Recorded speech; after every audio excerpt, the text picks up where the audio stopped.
Olá pessoal, sejam todos muito bem-vindos a mais um vídeo aqui do canal. Eu sou Carolina Faria e no vídeo de hoje nós vamos conversar um pouquinho sobre o universo, o mundo dos idosos e as peculiaridades que essa realidade, essa fase da vida tem no que diz respeito aos nossos projetos, ao funcionamento, né, desse ser humano que está nessa fase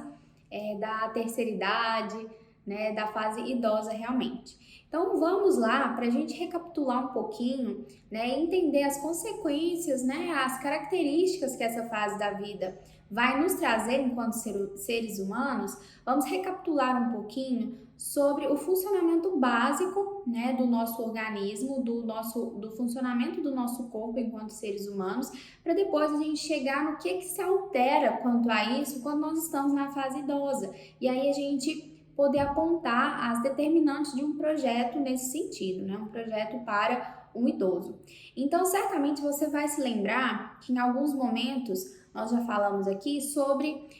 o funcionamento do nosso corpo, do nosso organismo, como ele se regula de acordo com o ciclo circadiano. Então, o ciclo circadiano, para a gente recapitular aqui, ele é justamente o nosso contato visual com a iluminação natural, então o nosso contato visual com as alterações da luz ao longo do dia. Esse ciclo circadiano, ele diz respeito ao ciclo que o nosso organismo obedece, né, de acordo com essa exposição à iluminação natural. Ou seja, ele se organiza, ele se baliza de acordo com o que ele visualiza, né? Então, os nossos olhos recebem essa iluminação e é processado no nosso cérebro de forma que o nosso cérebro envie mensagens para o nosso organismo para que ele se organize quanto ao sono, quanto ao sistema imunológico e diversos quesitos ali do nosso funcionamento básico. Muitas pessoas conhecem o ciclo circadiano como relógio biológico e, de certa forma, podemos dizer que é isso mesmo. É como o nosso organismo se alinha aos horários do dia para determinar as funções que ele vai executar ali e como ele vai estar em intensidade de produtividade ou em um sentimento ali de um pouco mais de relaxamento para se preparar para a noite e tudo mais. Então, isso significa que quando o dia se inicia, né, então a gente tem aquele dia amanhecendo, a gente tem uma luz muito diferente da luz do meio-dia e que é muito diferente também da luz do entardecer. Então, essa leitura o nosso organismo faz e ao amanhecer o dia, ele também se coloca ali, né, a despertar para poder iniciar o dia. Quando a luz está ao meio-dia, né, aquele sol forte, aquela luz que nos permite uma produtividade maior, maior alinhamento com foco, com concentração, né? Então nós ficamos de certa forma mais agitados porque os nossos olhos absorvem esse contato com a luz, o nosso cérebro assimila isso e manda as informações para o nosso organismo. Olha só, então fique mais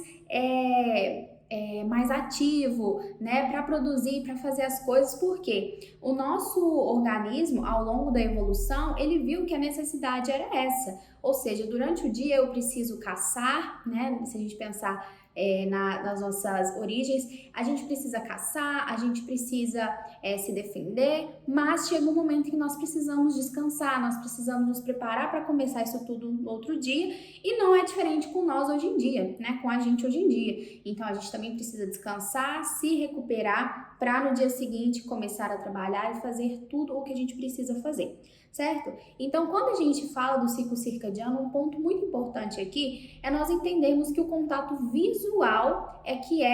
é o ponto crucial, né, desse contato com a iluminação. E quando nós estamos falando da fase da vida em que as pessoas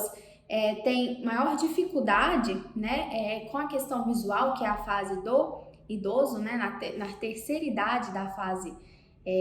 da etapa da vida humana, nós estamos falando então de alguém, de um indivíduo que certamente vai ter dificuldade em assimilar essa iluminação. Então, um idoso ele precisa de uma exposição muito maior à iluminação, ou seja, uma iluminação muito mais forte para que ele possa detectar as diferenças. Pode ser que conscientemente ele saiba a diferença das iluminações por causa do costume dele de ter se adaptado e entendido que ao meio-dia a luz é mais forte e tudo mais, mas se os olhos dele não conseguem absorver aquela informação, né, fisicamente falando, esse processo não vai acontecer ali no cérebro dele, ou seja, o cérebro não vai mandar as informações corretamente porque ele não assimilou através ali da retina aquela iluminação que está entrando. Então, quando nós pensamos no projeto do idoso, a gente tem que tomar como partido essa questão, porque quando a gente pensa, por exemplo, ou escuta as pessoas falarem que na fase idosa a maioria das pessoas tem insônia, tem dificuldade de dormir, e às vezes isso é muito acreditado a fatores, né, como a pessoa não está mais naquela fase ativa, então ela não tem tanta ocupação durante o dia, e aí as pessoas podem imaginar que por causa disso ela também não tem sono à noite, mas o fator que provavelmente seja o maior para causar insônia nesses indivíduos é justamente essa questão de o ciclo circadiano não ter mais como se organizar e se balizar através dessa iluminação natural. Então, quando nós arquitetos vamos projetar para esse público, nós precisamos apresentar soluções que facilitem a absorção dessa informação da iluminação por eles. Então, através de grandes planos de vidro que vão fazer com que fique mais nítida para ele a diferença, né, dessa iluminação natural, ou mesmo trabalhar com iluminações artificiais que reproduzam, né, ao longo do dia ali essas distinções de luz, mas com uma iluminação forte, que ele possa realmente fazer a distinção, né, dessas alterações, dessa mudança, porque nós estamos falando de levar saúde e qualidade de vida para essa pessoa. Uma pessoa na fase idosa, ela já está sujeita, querendo ou não, a algumas complicações de saúde, então tudo isso que diz respeito ao organismo dela se balizar, poder se reajustar, né, ter qualidade na hora de dormir, ter qualidade de sistema imunológico, né, que receba informações e que possa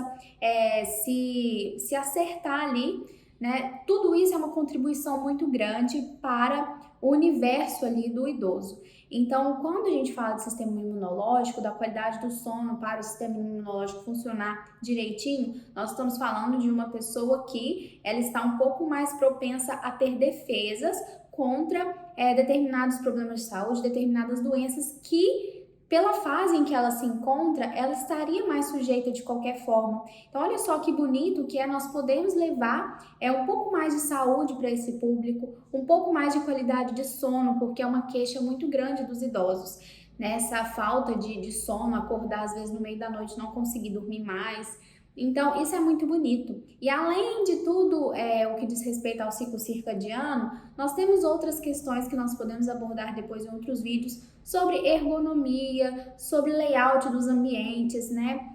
A mobilidade de um idoso já não é igual à mobilidade de uma pessoa que está jovem, que consegue se locomover com tranquilidade, levantar, abaixar. Então, tudo isso precisa ser pensado com muito carinho por nós na hora dos projetos. Mas, tecnicamente falando, né? E biologicamente falando também, essa questão do ciclo circadiano e da orientação desse organismo quanto à luz do sol, né, que se dá através da visão, é algo que nós precisamos ficar bem atentos se nós queremos, né, se nós quisermos projetar ambientes realmente qualificados para esse grupo, né, para esses indivíduos. Então o vídeo fica por aqui, espero que você tenha gostado. Se você me assistiu pelo YouTube, te falo aí para me dar um likezinho, se inscrever no canal, né, para acompanhar, eu sempre estou postando vídeo aqui, e também para você me seguir no Instagram, carolinafaria.s. Lá também eu posto conteúdos diários, muita informação bacana para você aprender a projetar através da neuroarquitetura, tá bom? Então tchau, tchau e até o próximo vídeo.